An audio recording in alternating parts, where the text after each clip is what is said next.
Your first and last name, how you want to spell them both.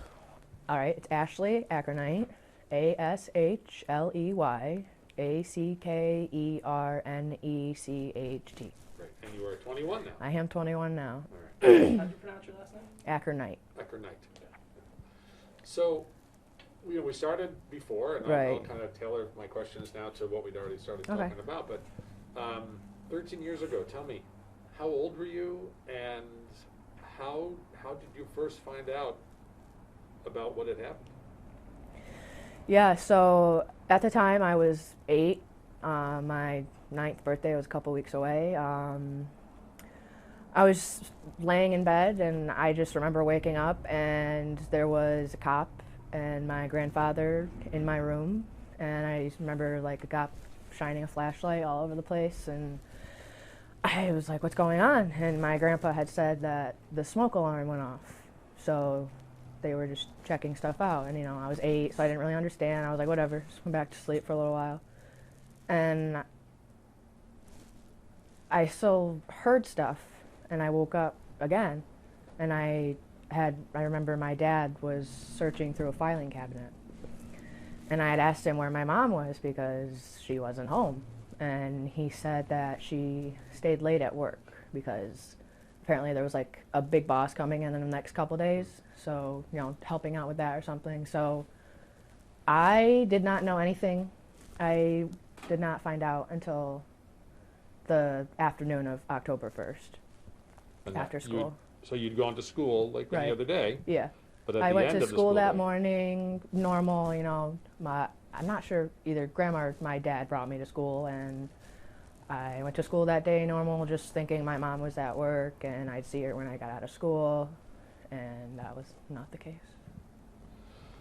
So you find out about this. I know you told me before. There's a group of people that sat down with you. I'm assuming that's when they broke the news to you. Do you Right. remember what your initial reaction as an 8-year-old was? Was it, well, what do you mean? I mean, like, had to take some processing. It was the end of the day, it was dismissal. I was pulled into this office at my elementary school and there was just a bunch of adults at this table, and I had this room I'd never been in, and all these people I didn't know, and my dad was sitting right next to me at the table, and I was like, what's going on? And, he ended up saying, Mommy's missing.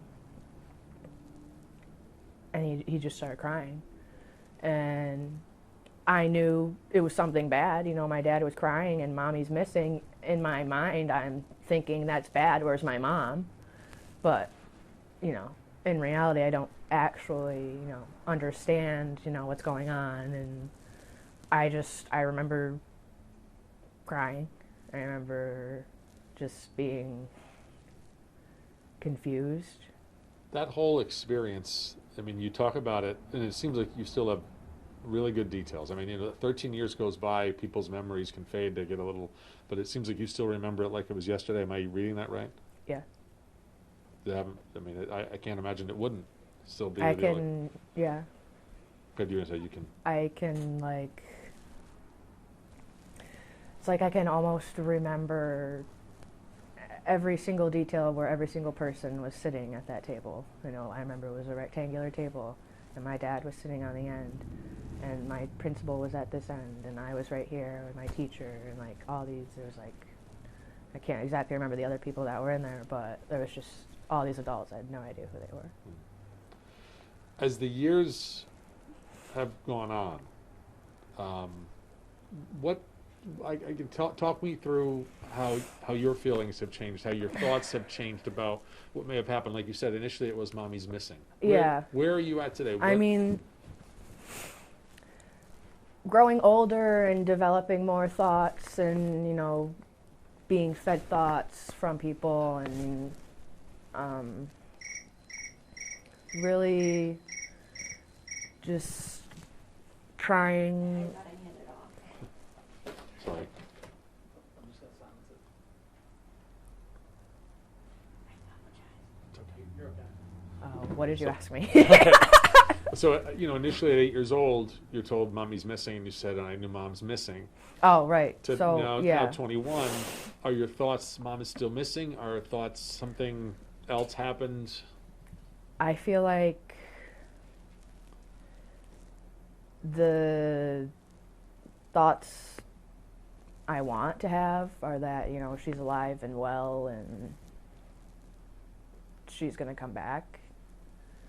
But you also have those thoughts sometimes where, maybe something bad really did happen and we just don't know. And I personally like to believe that my mom will come back. Is that what your gut tells you? Yeah. That she'll come back? I feel like, well, no.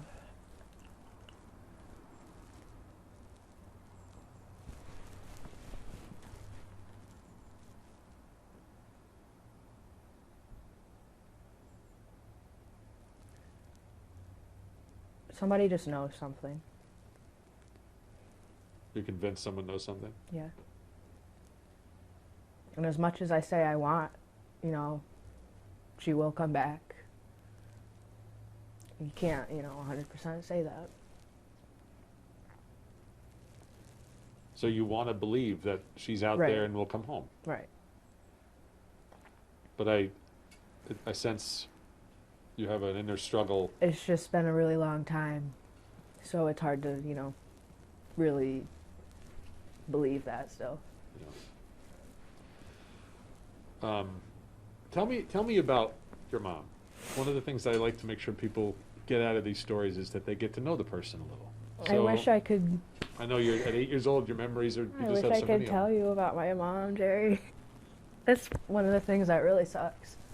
Is that I was 8, and my mom worked all the time, to make sure that I was good and that I had what I needed. And that's all that she cared about, was making sure I was okay and that, the bills were paid and I had food on the table and clothes. And from, other people telling me about her, they, would always say how much of a hard worker she is. And I work at the Dunkin' Donuts that my mom used to work at when she was pregnant with me. And she had me and she started working at this Dunkin' Donuts. And we have the same bosses. Like, it's the same boss now. Mm-hmm. So, he always compares me to my mom and how much of a hard worker she was and how much of a hard worker I am. So, that's good to hear. You talked about how your mom always worked hard to make sure you had everything you needed. Right. And I'm sure you've heard that same story from people who knew her, that she worked hard to be able to provide for you. Right. Does knowing that make it harder to understand how she might still be out there somewhere? Like, it wouldn't seem to make sense that she would willingly leave. Right. Right? Right. And that's what also is in the back of my head, is that all these people, saying, oh, your mother loved you so much, I just can't see her doing that, I can't see her doing that, you're the only thing she cared about, you're the reason that she works, so that's another thing that makes it difficult to believe that, she has left and will eventually come back. Which would then obviously lead to thoughts of there had to be something, Right. some ill intent, some foul play that was involved somewhere, whether it was taking her or her harming her or otherwise. Right. So, looking at, again, the last 13 years, we talked a little bit before about your dad. And when you were 8, you had mom, you had dad, and now it seems like the way the last 13 years have played out, whether it's because of what happened with mom or otherwise, you don't have dad in your life either at this point. Tell me about that. It's very when something like that happens, you know, it stresses a family out, and you know, something like that can either bring a family closer together or tear them apart. And I don't speak to my dad anymore.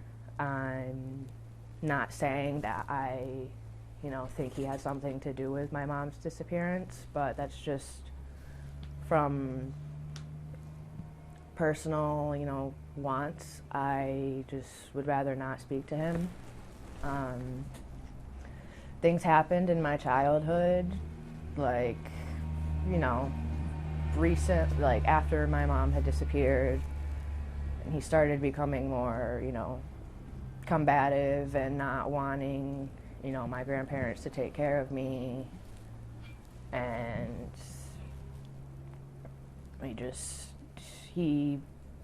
I had an order of protection put against him at one time because I was afraid he would try to harm me.